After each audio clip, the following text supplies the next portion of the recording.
Conversation on Cape Talk. Now, as I said, I'm sure I am not the only parent. I know I'm not the only parent because I've seen what social media looks like today. And I know many of us got home yesterday to find some very crestfallen Matric pupils who had just endured the maths paper too. By all accounts, it was a tough paper, full stop. That is part and parcel of the final exam experience. You expect that some exams are going to be harder than others. What's not meant to be part of the exam experience, though, is an error in the paper, which actually makes it impossible to answer the question. And if your child was complaining that question 5 made no sense, they were not wrong. Without wanting to unearth any trigonometry traumas for anybody, including myself, there was no actual way to reach the proof that was being asked for, given what was presented to them.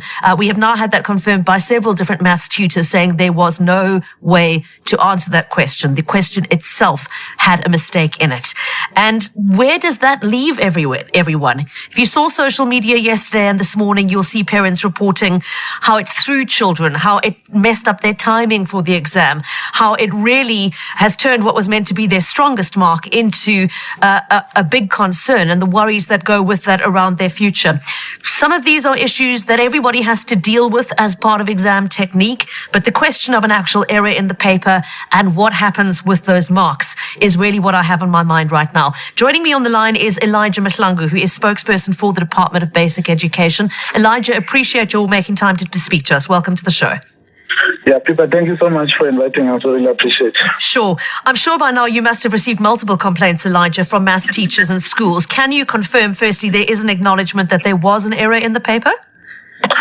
Well, there are concerns that have been raised by different people. Some have spoken to me directly and others have raised their concerns on other platforms. So what we usually do on a matter like this one, we record it for further investigation until such time that the relevant committees have sat down to study the question paper and make a declaration that there was an error. I'm not in a position to say that. How long does that process normally take, Elijah, from when you first receive complaints to convening a committee like that? Well, there are meetings every day to consider different issues that arise from an examination. But there's also a group of people who sit to consider different and every day, and they study each question to see if indeed there's an issue that requires a deeper conversation. And when that takes place, they then make a decision which we communicate. Okay, so we don't have the official acknowledgement as yet then, but hypothetically speaking, Elijah, what a lot of people are worried about is how this could happen in the first place. I've set exams myself. I know that human error happens. It can be that you accidentally write something wrong or, mess up an acronym or something like that. Mistakes are made. The whole purpose of having moderators is to pick up those mistakes before they get to the point of a printed paper circulated to pupils. How many people and moderators actually have eyes on a draft paper before it is circulated in for use in the exam session? It's a whole process that involves a lot of people, and for some strange reason, errors still occur, even after people have seen the question paper multiple times. Maybe that's what happens when you look at one thing for so many times, reviewing it and having different versions that will finally make a version that will be written by learners in an exam center. It still happens. It's not happening for the first time. That is an error. But the good thing about it is that there are regulations that provide for situations like this one so that we protect the learners against our errors.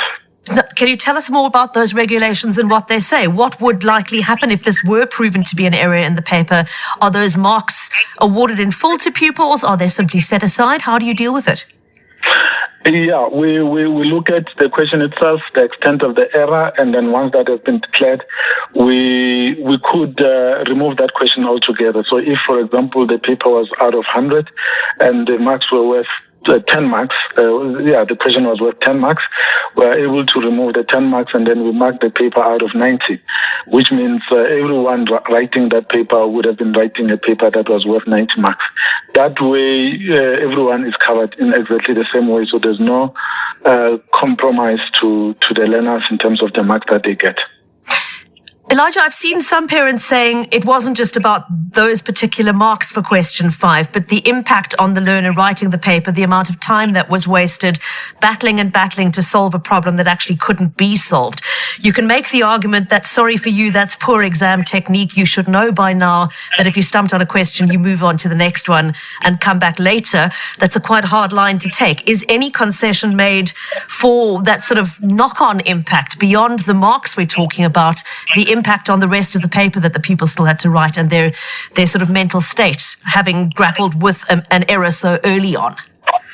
Yeah, in fact, strangely enough, that is the tip that we issued yesterday morning, to say that don't spend too much time on one question. Start with the ones that you can tackle and then finish with the one that you think is more challenging.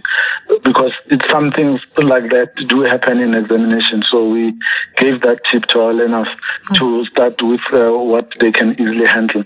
So yes, there could be a mental challenge that arises out of that stressful situation, but that's when standardization comes through. So when we get to that point, we'll be able to determine if indeed this particular question had an impact on the learners generally across the board in the system on that day. And when that is picked up, that's when Umalusi will come in and say, what do we do here? That's why you see either a downward adjustment or an upward adjustment to compensate for the losses that would have occurred.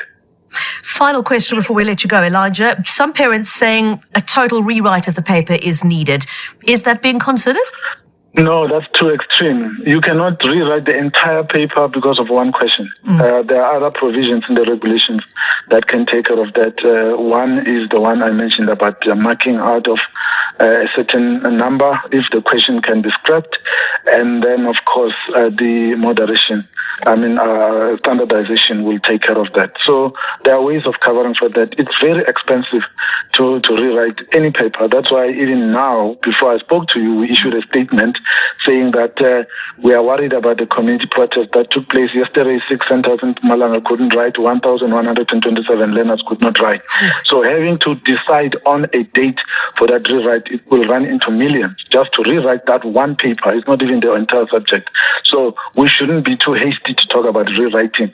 It takes a whole national complex system to do that. Even with that, there are no guarantees that there won't be any disruptions arising out of other things that we're not even thinking about. Yeah. Elijah, thank you very much for your time. Elijah Mhlanga speaking on behalf of the Department of Basic Education. I, for one, am relieved. I don't think a total rewrite of the paper is called for in these circumstances, particularly given that my understanding is it wasn't a huge amount of marks allocated to the particular question that clearly had an error in it. But I'd love to know how you feel. How was your child affected? I know my daughter said